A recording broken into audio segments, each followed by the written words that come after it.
Mes chers amis, navigateurs sur les eaux parfois tumultueuses, souvent imprévisibles, de la santé, et plus particulièrement vous qui tenez la barre avec amour et inquiétude pour vos proches aînés, ou vous qui vivez vous-même le grand voyage des années d'or, avec sa sagesse accumulée mais aussi ses fragilités grandissantes. Imaginez un instant la médecine moderne, cette formidable construction du savoir humain, comme un phare puissant et sophistiqué, scrutant inlassablement l'horizon à la recherche des icebergs menaçants, les maladies aiguës, les infections foudroyantes, les urgences spectaculaires qui requièrent une intervention immédiate.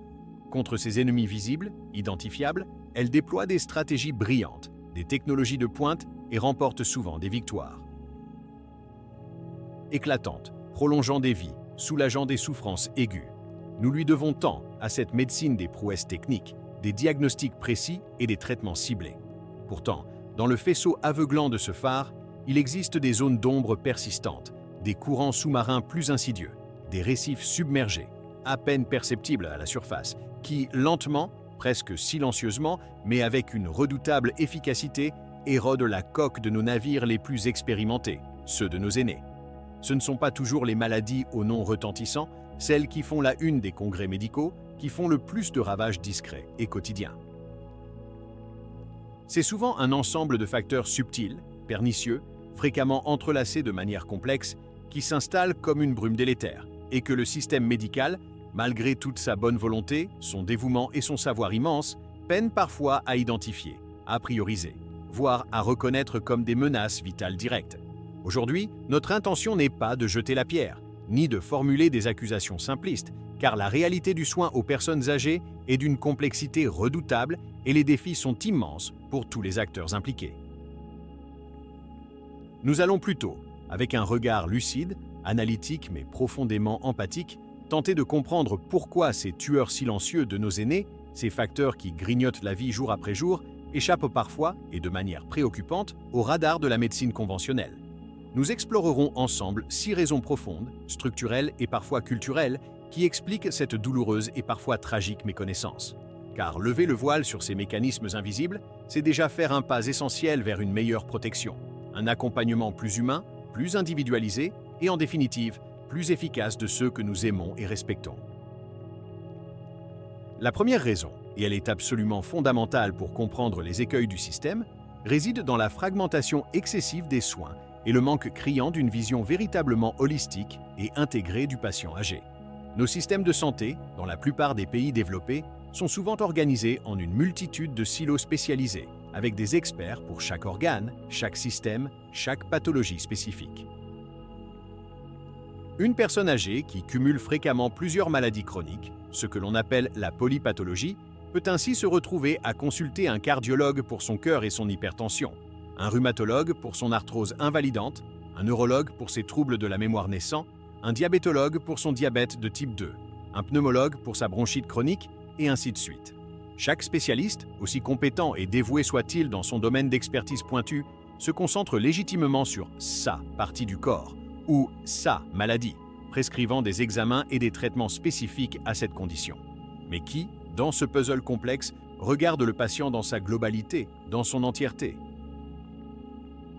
Qui prend le temps nécessaire et possède les compétences transversales pour coordonner tous ces avis divergents, pour vérifier les interactions médicamenteuses potentiellement dangereuses, la polypharmacie, c'est-à-dire la prise simultanée de nombreux médicaments, étant un véritable fléau aux conséquences graves chez les personnes âgées, pour comprendre comment les différents problèmes de santé s'influencent mutuellement, comment les traitements pour une condition peuvent aggraver une autre, et surtout, comment tout cela impacte la qualité de vie globale, l'autonomie et le bien-être psychologique du patient. Le médecin généraliste, souvent en première ligne et connaissant bien son patient sur la durée, est théoriquement censé jouer ce rôle crucial de chef d'orchestre. Cependant, il est fréquemment débordé par une charge de travail écrasante, avec des consultations dont la durée est limitée par les contraintes économiques et organisationnelles, ne lui permettant pas toujours de pouvoir réellement approfondir la situation complexe et multifactorielle d'un patient âgé polypathologique et fragile. Cette vision fragmentée, cette approche en pièces détachées du patient âgé fait que des problèmes plus diffus, mais tout aussi graves, comme la dénutrition insidieuse, la sarcopénie, la perte progressive et délétère de masse et de force musculaire, l'isolement social et la solitude profonde, la dépression masquée ou les effets secondaires cumulés et non spécifiques de multiples médicaments, vertiges, confusion, chute, qui sont de véritables tueurs lents. Et des facteurs majeurs de perte d'autonomie peuvent facilement passer entre les mailles du filet. Pourquoi? Parce qu'ils ne relèvent pas spécifiquement et exclusivement d'un seul spécialiste, mais de l'état général, de l'environnement et du contexte de vie de la personne. La deuxième raison qui découle logiquement de la première et la renforce est la focalisation culturelle et structurelle excessive de la médecine sur la maladie aiguë, le curatif spectaculaire, plutôt que sur la prévention patiente, la gestion au long cours des conditions chroniques et, surtout, la préservation du capital fonctionnel et la prévention du déclin de l'autonomie. La formation médicale initiale, l'organisation des services hospitaliers et même la valorisation des actes médicaux sont encore largement axés sur le diagnostic et le traitement des maladies aiguës, celles qui ont un début identifiable, une évolution souvent rapide et idéalement une guérison complète. On excelle, et c'est une chance, à traiter une crise cardiaque avec une angioplastie, une infection pulmonaire sévère avec des antibiotiques puissants, une fracture de la hanche avec une prothèse. Mais qu'en est-il de la lente et insidieuse dégradation fonctionnelle, de la perte progressive d'autonomie pour les gestes de la vie quotidienne, se lever, marcher, se laver, s'habiller, préparer ses repas, de la fragilité qui s'installe subrepticement, rendant la personne vulnérable au moindre stress. Ces processus, qui minent lentement mais sûrement la vitalité des aînés, qui augmentent leur risque de complications, d'hospitalisation répétée et d'institutionnalisation, et qui, in fine, réduisent leur espérance de vie en bonne santé, sont beaucoup moins spectaculaires, moins gratifiants pour le médecin en quête de guérison, et reçoivent par conséquent souvent beaucoup moins d'attention préventive et proactive. On attend parfois que la chute survienne et entraîne une fracture, que la dénutrition soit sévère et visible, que la dépendance soit lourdement installée pour réagir, alors qu'une évaluation gériatrique globale et multidimensionnelle précoce, identifiant les facteurs de risque et les fragilités naissantes, suivie d'un plan de soins personnalisé et coordonné, incluant kinésithérapie, diététique, adaptation de l'habitat, soutien psychologique, etc., axé sur le maintien de la fonction, la stimulation cognitive et la prévention active des incapacités, pourrait radicalement changer la donne et améliorer significativement la trajectoire de vieillissement. Les médecins sont formés pour guérir des maladies spécifiques, mais la prise en charge de la fragilité et du vieillissement lui-même, avec ses multiples facettes et son caractère chronique et évolutif, demande une approche paradigmatique différente, plus humble, plus patiente, plus axée sur la qualité de vie, le confort, l'autonomie et la dignité que sur la simple éradication d'une pathologie isolée. Troisièmement, il existe un biais fréquent, souvent inconscient et profondément ancré dans notre culture, que l'on pourrait nommer l'agisme médical et la tendance délétère à la normalisation excessive des symptômes et des plaintes liées au vieillissement. Combien de fois des symptômes potentiellement préoccupants, voire alarmants, chez une personne âgée sont-ils balayés d'un revers de main désinvolte avec un « Ah, mais c'est normal à votre âge, madame, monsieur » ou « Que voulez-vous, il faut vous y faire, c'est la vieillesse qui arrive ». Une fatigue persistante et invalidante, une perte d'appétit progressive conduisant à un amaigrissement, des douleurs chroniques diffuses qui ne sont pas soulagées, des troubles de la mémoire qui s'aggravent, une humeur dépressive persistante, un essoufflement à l'effort qui limite les activités. Tous ces signaux, et bien d'autres, peuvent être les manifestations cliniques de conditions médicales sous-jacentes, sérieuses et traitables, anémie, hypothyroïdie, maladie cardiaque, dépression, cancer débutant, effets secondaires de médicaments, etc., ou de problèmes sociaux et environnementaux qui impactent lourdement la santé. Malheureusement, ils sont parfois attribués trop rapidement, trop facilement, et à tort, au simple processus inéluctable du vieillissement normal. Cet agisme, cette discrimination basée sur l'âge, est présent non seulement chez certains soignants, même les plus bienveillants peuvent y succomber par manque de formation spécifique ou par habitude,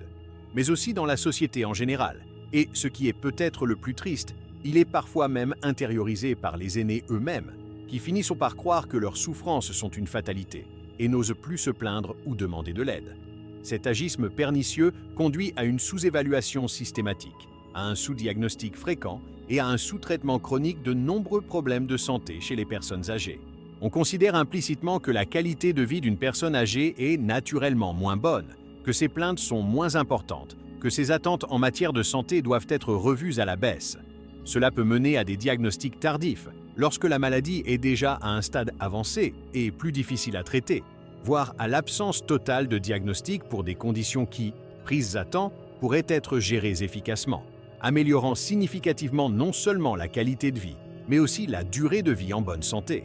Il est crucial de marteler ce message. Vieillir n'est pas synonyme de souffrir, de décliner inéluctablement ou de renoncer à une bonne santé. De nombreux maux attribués paresseusement à l'âge sont en réalité des pathologies identifiables qui méritent une attention médicale rigoureuse et un traitement adapté, quel que soit l'âge du patient. La quatrième raison, et elle est cruciale car elle touche au cœur même de la relation thérapeutique, concerne la communication souvent insuffisante, inadaptée, voire parfois infantilisante, avec les patients âgés et leur entourage. Les consultations médicales, nous l'avons dit, sont souvent trop courtes pour permettre un échange approfondi. Le langage médical, truffé de jargon technique, peut être particulièrement ardu et intimidant à comprendre, surtout pour une personne dont les capacités cognitives peuvent être légèrement altérées par l'âge ou la maladie, ou qui est submergée par l'anxiété face à sa situation. Les médecins eux-mêmes, pressés par le temps et les contraintes administratives, ne prennent pas toujours le soin nécessaire d'expliquer clairement et simplement les diagnostics, les différentes options de traitement avec leurs bénéfices et leurs risques respectifs, les effets secondaires potentiels des médicaments prescrits, qui sont souvent nombreux et peuvent être particulièrement mal tolérés par les organismes vieillissants, ou l'importance cruciale des mesures préventives et des changements de style de vie. De plus, il arrive que la parole du patient âgé lui-même soit moins écoutée, moins prise au sérieux, voire interrompue. On peut avoir tendance, parfois inconsciemment, à s'adresser davantage à l'accompagnant plus jeune, l'enfant, le conjoint, supposant à tort que la personne âgée n'est plus capable de comprendre ou de participer activement aux décisions qui la concernent. Cette communication défaillante, ce manque d'écoute active et empathique, peut avoir des conséquences graves. Une mauvaise observance des traitements. Le patient ne comprend pas pourquoi il doit prendre tel médicament ou comment le prendre correctement.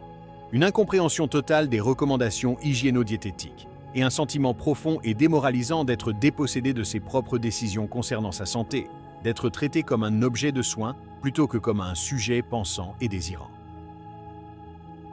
L'absence d'une écoute véritablement attentive et respectueuse peut aussi faire passer le médecin à côté d'informations cruciales sur le contexte de vie réel du patient, ses difficultés quotidiennes, se déplacer, faire ses courses, gérer ses médicaments, son réseau social ou son absence de réseau, son état psychologique, ses valeurs et ses préférences en matière de soins, autant d'éléments qui influencent directement sa santé, sa capacité à gérer sa maladie et, in fine, l'efficacité des interventions médicales. Une communication claire, respectueuse, patiente, adaptée au niveau de compréhension de chacun et centrée sur le patient est la pierre angulaire d'une bonne prise en charge, et elle fait malheureusement trop souvent défaut dans la réalité du parcours de soins des aînés.